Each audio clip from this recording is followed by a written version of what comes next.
Bonjour à tous et bienvenue dans la deuxième vidéo parlant du conte Neifel. On est bientôt à la fin, courage, ça va pas tarder.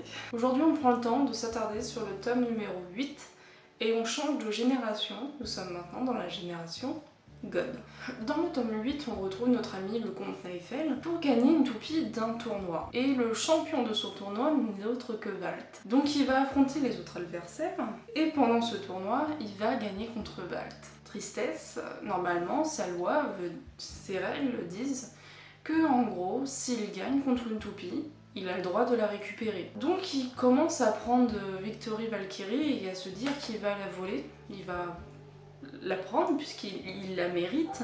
Sauf qu'en réalité, il regarde intensément Victory Valkyrie et il se rend compte qu'elle n'est pas encore éveillée. Et du coup, il décide de lui rendre et il lui dit que quand elle sera éveillée, il viendra la chercher. Et la toupie à gagner lors de ce tournoi n'est d'autre que Shadow Orichalcum. Shadow Orichalcum ne fera son apparition que dans le manga et elle se représente comme ceci. Shadow Orichalcum Aerobeat. Beat a déjà fait son apparition dans notre précédente vidéo. On va en reparler un petit peu, mais peut-être moins intensément. Ça sera un petit peu un copier-coller. Mais les autres pièces, on ne les a pas encore vues.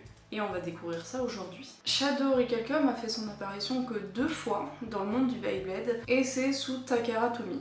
Hasbro n'a pas proposé de version de Shadow Orichalcum. Du coup, Shadow Orichalcum, celle-ci, on pouvait l'obtenir dans le Korokoro, uniquement dans le Korokoro.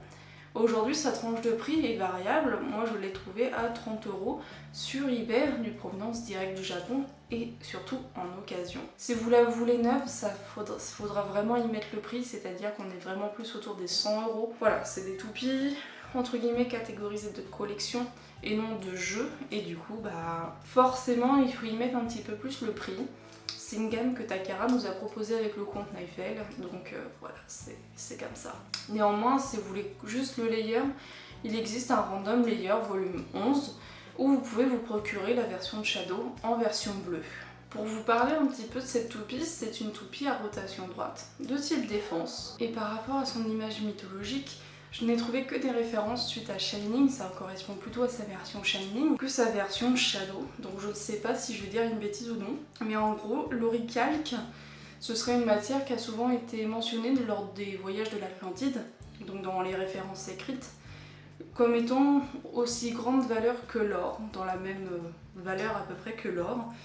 Mais c'est une sorte de pièce de monnaie en fait, l'orichalque, c'est un matériau servant à faire des pièces de monnaie lors de l'époque de l'Atlantide. Mais pour le coup, j'ai pas trouvé plus de références que ça, donc je dis sans doute une grosse bêtise. Surtout que sa version Shadow ne correspond pas vraiment à ça. Plutôt la version Shining, oui, qui peut rappeler une pièce de monnaie. Mais sa version Shadow, je comprends pas trop le sens. Du coup, je vous laisse me dire en commentaire si vous avez une idée de qu'est-ce que ça peut dire. En tout cas, voilà, c'est les seules références que j'ai trouvées à l'orichalque. Donc c'est parti, let's go pour découvrir les secrets de Shadow Orichalcum. Le layer de Shadow Orichalcum est à rotation droite. Il a 3 dents de la même taille et la quatrième est moins accentuée. Son taux de burst sera donc un petit peu plus élevé. Dans le tome 8, on apprend que la toupie possède un gimmick à changement de forme au niveau du layer. Il s'élargit à pleine vitesse de rotation, rapprochant alors 2 crans dentés, empêchant le système de burst de fonctionner. Ça s'appelle le burst cancel. Et on le voit ici, les deux petites lignes là se rapprochent et vient se bloquer autour du disque. Ce qui fait que ça crée une certaine résistance au burst. Ce gimmick se désactive tout seul quand la toupie perd de la vitesse de rotation. Son layer est favorable à l'aérodynamisme grâce à son côté circulaire et lisse.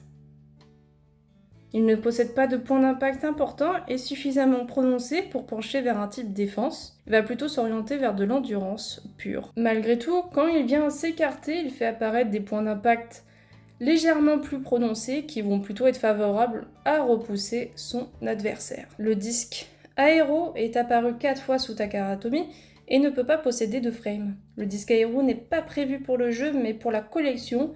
Malgré tout, il est bon en endurance grâce à sa légèreté, son poids est équilibré et ses aérations offrent un meilleur aérodynamisme. Cependant, il possède des aspérités et aussi une faible capacité défensive suite à son poids.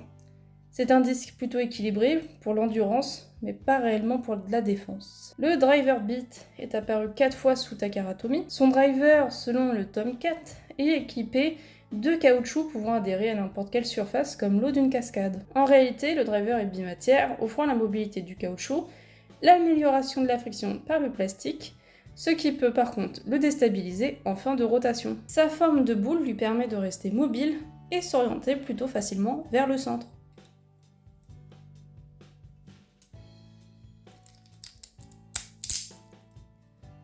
Et voici les amis, la vidéo est terminée.